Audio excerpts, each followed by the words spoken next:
the Brain Network is a really great newly formed organization here in London of like-minded organizations that are all working with people who are affected by some neurological issue. It comes together to help provide education, to increase access to services, and to support the people that are living in the community with neurological issues. I think one of the greatest things that this particular brain health network is really focused on is looking at gaps in services in programs that currently exist within southwestern Ontario. And so one of the things we really are looking at is the caregiver journey and the needs of caregivers and the supports that do currently exist and supports that don't exist, and really focusing on how we can put some energy and time into collectively and collaboratively making the caregiver journey a little bit easier for those who are impacted by neurological and mental health issues. Caregivers get pretty down in their day-to-day routine. They are dealing with their husbands. They don't want to go to a support group, or I don't, and talk about that. I want to go and I want to have a relief from that. I'd like to have some place, and maybe it's a matter of having a place to go. And I don't know, if you want to just sit and play cards, watch a movie, do something that's relaxing. My name is Brian Woods, and I have a son that has schizophrenia.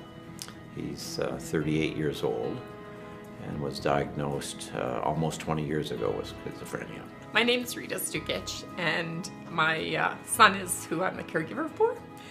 He was 19 back in January 2004. He was just home from school. He had a full soccer scholarship in New York at Fordham University, and he had come home for a visit.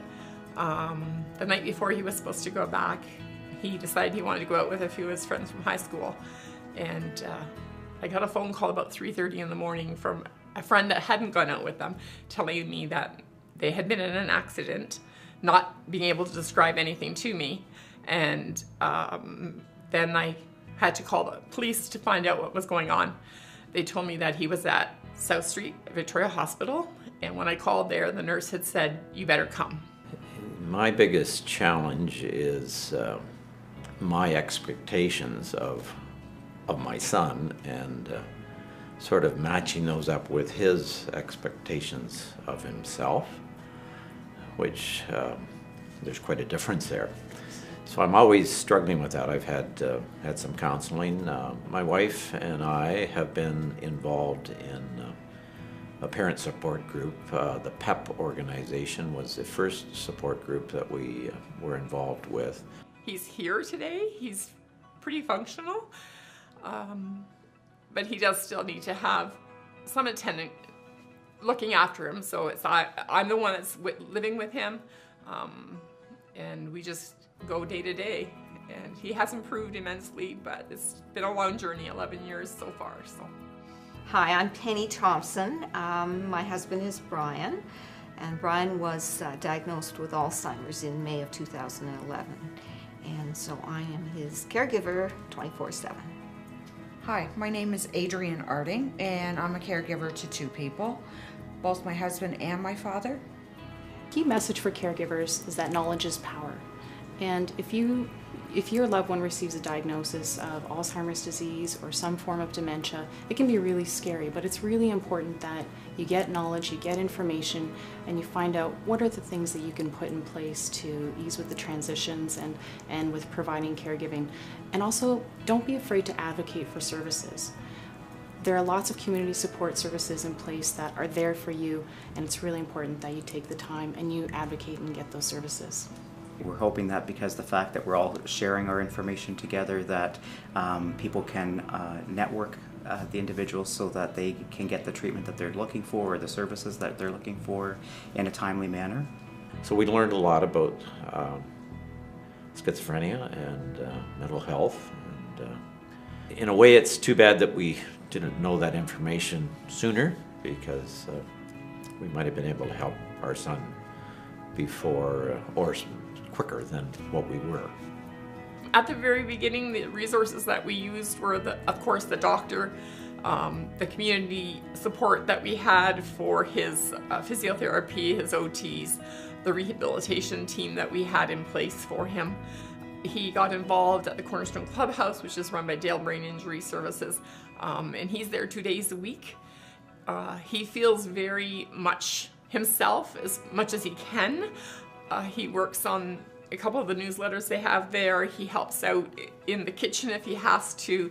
He just enjoys being there. He feels accepted. He's made new friends, and he feels productive. He just feels really good about himself. So those are things that have all come into place. The resources here in London, my first stop was the Alzheimer's Society. They gave me counseling, which was really helpful. Then they have educational programming, which was excellent, absolutely excellent. I think just the fact that caregivers are extremely important in the process, and oftentimes they don't see themselves as that important because they're not the one with the disease.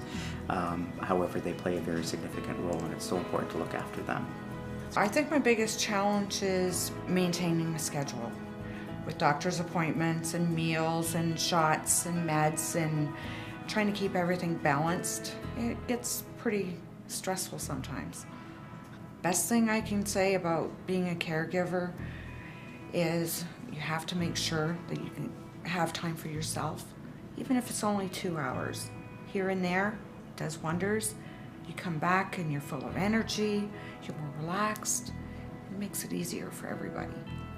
Don't forget about you. It can be overwhelming and it can be scary, and sometimes you can feel really alone. You're not alone. There are supports that you can access, whether it's family and friends or also the more formal supports like the community support services. Don't be afraid to ask for help, and sometimes you may have to educate others on what it is that you need. Don't be afraid to do that. It's really, really important. I think the one other thing that I might add is to be good to yourself. It's not easy, but you do need to take care of yourself. You might have a couple hours to run out and get all these errands done, but maybe, you know what? You should just go get your nails done. And never mind the list, or just do whatever else you can do, because the list will always be there. And sometimes when everything else is falling apart and your nails look pretty, that might just do it for you. And so this is what the work of the Brain Health Network is really focusing on, is looking at that caregiver journey and collectively seeing how we can support our community in London and area a little bit better.